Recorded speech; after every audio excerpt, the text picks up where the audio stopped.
Okay, I'm gonna do a quick little blurb on this deck too, just because I love it. this is this is probably my favorite deck that I like to sit down and play. Like when I'm gonna sit down and just play in the just for fun area of Magic, this is typically the deck that I play. It just does stupid things, and it is awesome when it kind of goes off.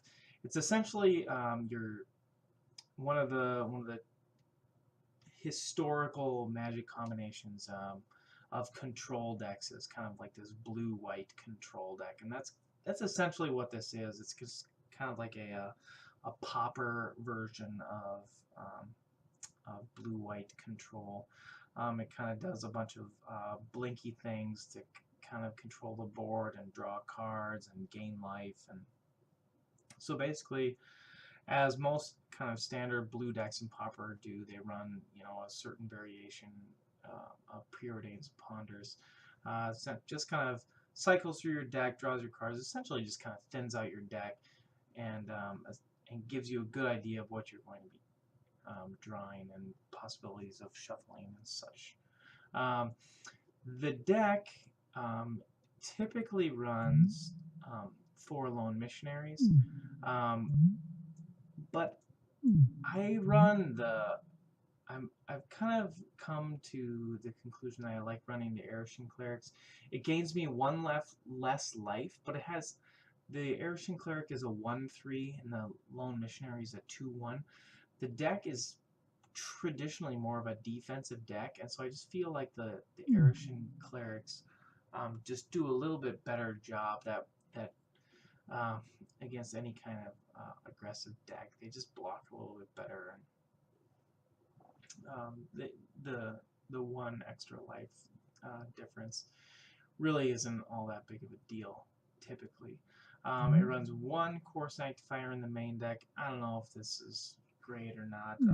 I mean, this is just kind of a deck that, like, it used to be kind of a thing. It's not as much of a thing anymore. I can't even find it on the MTG Goldfish website or anything. So this is just kind of the version that I have. It runs 4 core Skyfishers and 4 Dreamstalkers. These are the kind of key creature cards in the deck that kind of do what the deck does, and it's essentially kind of like a blue-white blink deck. So it blinks different things in your deck. The things that you want to be blinking are the reality acid. This is kind of your way of, after you kind of get the game going and you have a bunch of lands on board, you start casting reality acid and then blinking it back to your hand. And it's an enchant permanent, so it's not like an enchant creature, enchant artifact. You can enchant a land with reality acid, and then you blink it back to your hand and the land dies and you get to keep your removal spell. It's gross and awesome. So you can kill anything with that spell. Seagate Oracle is another thing you can blink. It's a 3-mana 1/3 draw a card of your choice, so it's a great card. Ninja of the Deep Hours, just kind of you have a couple of flyers in the deck between the Core Skyfisher and the Muldrifter. These are both things that typically can swing in, get it, can't be blocked. You swap it for the Ninja for 2 mana. You get the card back into your hand, and then you get to either blink again if you have the Core Skyfisher, or you get another 3-for-1, which is what a Muldrifter is. It's a 5-mana 2/2 flyer that when it enters the battlefield, it draws 2 cards. So you get a 2/2 flyer, which is worth a card, plus 2 cards. It's a 3-for-1. One of the best cards ever printed. Phenomenal. It also just runs a Fate's Fetters, or 2 Fate's Fetters. It's just kind of another removal spell, enters the battlefield, gain life. You cast it on something, and then it can't do anything.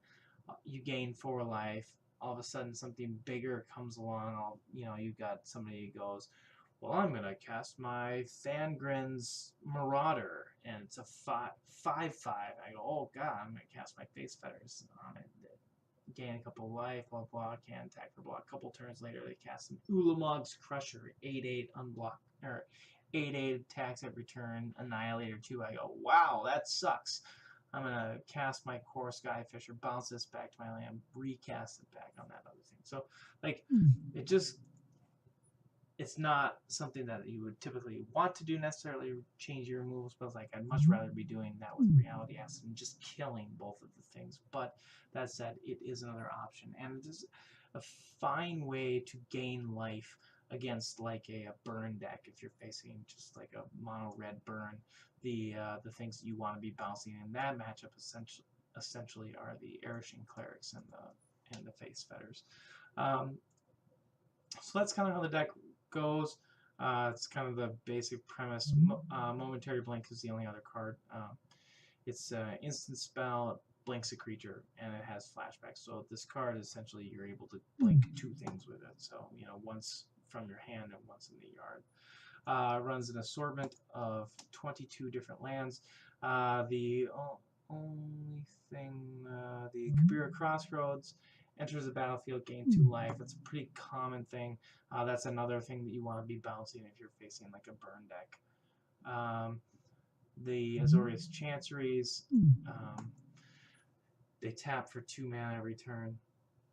It's one of the reasons why, if you look at the Pauper ban list, everything that has to do in Pauper, the Pauper ban list has to do with untapping lands, and that's because basically it's like you tap an Azorius Chancery, it taps for 2, and then you cast like a Cloud of Fairies, which untaps a land, and then you untap that. And Cloud of Fairies only costs 2, period, and then you just untap the land, and you're basically essentially gaining mana by casting the creature. So like that's one of the reasons why I like Cloud of Fairies is banned.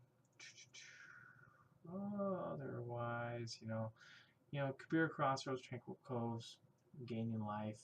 The Erishing Clerics gaining life. The Face Fetters gaining life.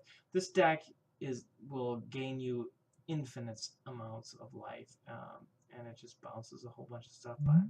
Draws cards between these ones, bounces things, kills other stuff. It just does a whole bunch of things well, and it's super duper fun deck to play. So we'll go ahead and play a game with this deck here.